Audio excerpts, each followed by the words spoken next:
Halo Kak, mau nanya. Ya, mau tanya apa? Jadi kan sekarang posisinya lagi agama Islam ya Kak. Oh, Nah, kamu Islam. oke, jadi pasangan saya Kristen nih Kak. Mhm. Oke, jadi kami mau melanjutkan ke yang lebih serius gitu kan Kak.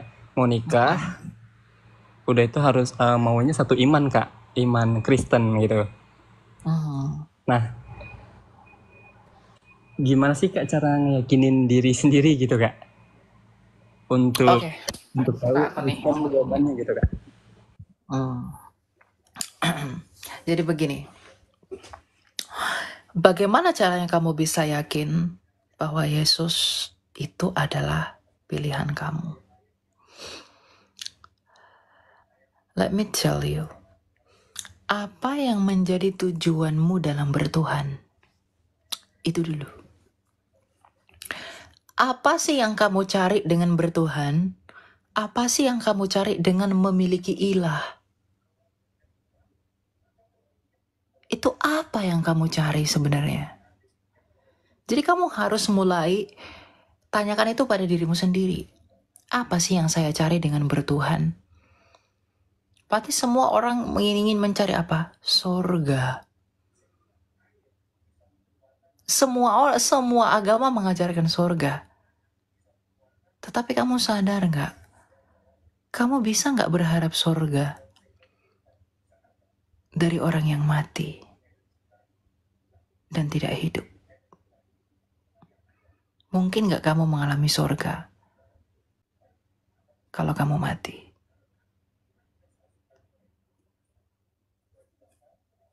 Maka bagaimana mungkin kamu bisa mengalami sorga? Kamu harus digaransi hidup. Maka datanglah kepada Dia yang hidup. Untuk apa kamu peroleh sorga tapi kamu mati?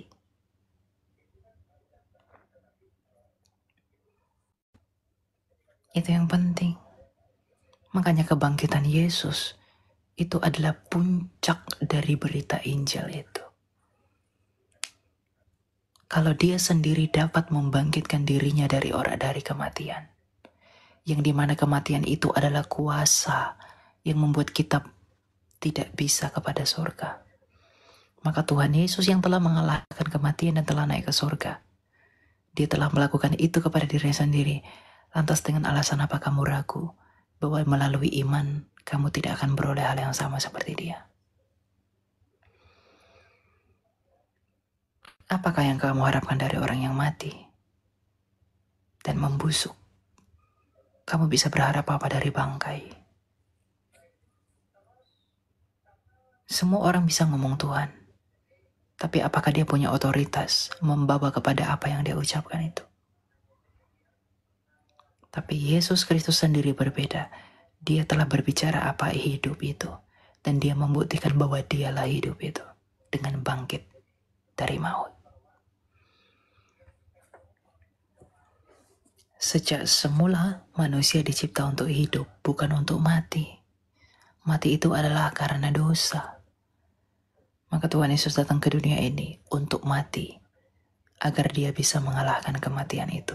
Dia masuk kepada kematian, agar dia bisa memporak-porandakan kematian itu, dan keluar sebagai pemenang melalui kebangkitannya. Jadi apa yang kamu harapkan dengan bertuhan? Kalau hanya melakukan ritual saja, itu nggak berguna.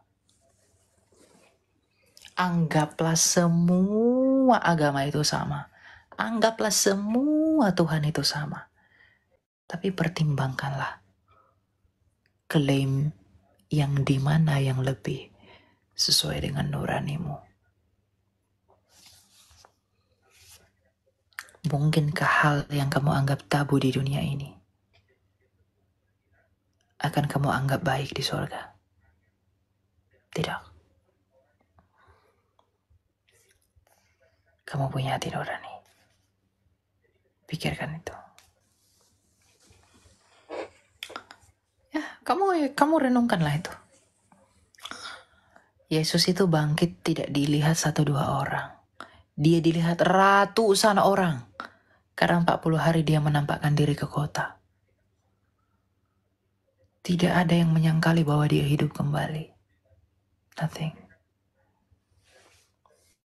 Dia telah hidup. Mungkinkah para rasul rela mati konyol demi dongeng? Kalau bukan karena mereka telah melihat betapa ajaibnya yang mati dan telah hidup kembali dan telah terangkat ke langit. Mungkinkah Rasul Paulus rela menjadi miskin? Mungkin Rasul Paulus rela menderita demi sesuatu yang tak berharga? Gak mungkin. Semua rasul itu gak ada yang matinya enak. Semuanya matinya mengenaskan. Coba pikir ke situ. Bagaimana mungkin mereka rela mati dengan cara yang demikian? Kalau bukan karena mereka telah melihat betapa ajaibnya yang mereka perjuangkan itu. Mereka tidak ragu. Sekalipun kami mati, kami tidak takut. Karena kami telah melihat Dia yang mati, tapi hidup kembali. Maka kalaupun kami mati karena Dia, kami akan hidup kembali seperti Dia. Seperti yang kami perjuangkan dan yang kami layani itu. Makanya bagi kami, hidup adalah Kristus dan mati adalah keuntungan. Bagi kami orang Kristen, kami tidak pernah takut mati. Karena kematian itu adalah keuntungan bagi kami. Kalau kamu masih takut mati, tidak ada kepastian dari apa yang kamu imani itu. I'm not trying to be righteous, tapi inilah kebenaran. Apakah dengan kebenaran ini aku menjadi musuhmu? Kamu bisa buktikan gak satu orang yang seperti Yesus? Kamu bisa tunjukkan gak satu saja di dalam sejarah yang seperti dia?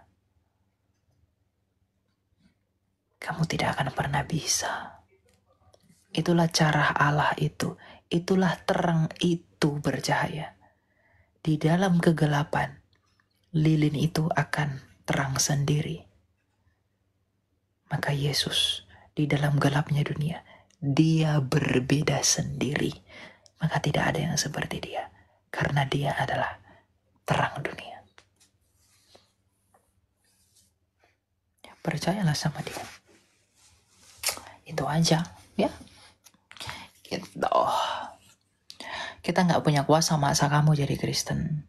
Karena percuma kamu jadi Kristen cuma KTP aja, tapi kamu tetap tidak mau percaya, tetap binasa juga kok. Tapi saya harap kamu merenungkan itu dan mendalam itu dalam hatimu, agar kamu tahu pilihanku ini adalah benar dengan menjadi Kristen. Dan ketika aku tahu pilihanku ini benar, aku akan sungguh-sungguh hidup di dalamnya. Itu yang terpenting. Oke, itu ya. Oh ya Kak, satu lagi Kak. Untuk step-stepnya gimana ya Kak? Untuk cara mulai belajarnya gitu Kak? Banyak. Biar mulai percaya. Kamu bisa belajar dari YouTube, dari apologet. Kamu bisa lihat konten-konten saya juga, atau lihat video-video TikTok saya yang saya upload di YouTube. Kamu bisa tonton itu. Kamu bisa tanya-tanya siapapun apologet untuk belajar. Tapi kamu juga perlu berhikmat. Gitu loh. Kalau pacarmu Kristen, tanya-tanya sama dia. Kalau kamu memang sungguh-sungguh terpanggil untuk menjadi pengikutnya dia, berbahagialah kamu. Dan itu kelihatan. Orang yang sungguh-sungguh terpanggil dan yang tidak. Orang yang sungguh-sungguh terpanggil, itu adalah orang yang sungguh-sungguh mau belajar. Kalau kamu masih malas-malasan belajar, saya pikir kamu tidak sedang terpanggil. Tapi harapan saya kamu sedang terpanggil, agar jiwamu tidak binasa, dan agar pacarmu tidak berduka. Di dalam roh. Mungkin secara daging kalian happy-happy, tapi di dalam roh, sebenarnya yang satu berduka terhadap yang lain. Jangan mau disesatkan oleh dunia ini. Gitu. Jadi kamu tanya Kalau kamu memang mau serius terus satu agama begitu ya, menjadi percaya Yesus, kalian bisa dibimbing kalau memang mau nikah pranikah gitu kan, belajar ke pendeta gitu. Atau saya punya konten kamu tonton itu tuh, karena saya kan khusus untuk menjawab tuduhan-tuduhan yang nggak benar tentang iman Kristen. Kalau mau pengembalaan, silakan pergi ke gereja terdekat. Apa gereja yang dekat di sana? Tanyakan ke mereka, gitu. Agar kamu dibimbing, kamu dibina, kamu perlu di cover secara rohani. Biar kamu kuat, karena iblis itu akan berusaha menarikmu keluar lagi. Iblis itu nggak suka kamu menjadi milik Yesus, maka kamu yang akan dianiaya. Karena dia tidak berhasil menganiaya Yesus di dalam salib dan di dalam kuburan lebih lama, maka dia hanya bisa menganiaya kita. Maka ketika Tuhan Yesus menemui Paulus, apa kata Tuhan Yesus? Mengapa engkau menganiaya aku? Padahal bukan Tuhan Yesus yang dianiaya oleh Paulus, tapi umat yang percaya Yesus. Tapi kenapa Yesus berkata, mengapa engkau menganiaya aku? 2 Timotius 2 ayat 13. Ia tidak dapat menyangkal dirinya. Jadi silakan pergi ke gereja terdekat, minta bantuan agar kamu dibimbing. Di luar dari gereja secara administrasi kamu didukung, kalau kamu memang sungguh-sungguh, kamu ikuti pelajaran-pelajaran dari Romo kah, mau dari pendeta kah, dari apa gitu. Agar kamu punya pengetahuan dan bisa bertumbuh. Gitu ya. Dan yang paling penting itu katekisasi. Kamu tentukan dulu gereja pacar kamu itu apa? Dia gereja Katolik, Kak. Nah, ya kamu ke gereja Katolik lah. Kamu minta katekumen sama Romo. Nanti kamu minta, Pak atau Romo, saya mau jadi Kristen, saya mau belajar dulu gitu. Apalagi nggak muda tuh jadi Katolik gitu. Kamu katekumen dulu gitu. Jadi pergi ke gereja Katolik di mana pacarmu berjemaat di paroki mana gitu. Nah, nanti kamu dibimbing di sana. Oke, gitu ya. Tapi mantapkan hati dulu. Oke. Terima kasih ya, Kak. Selamat malam, Kak. Oke, malam. Ya. Iya, terima kasih.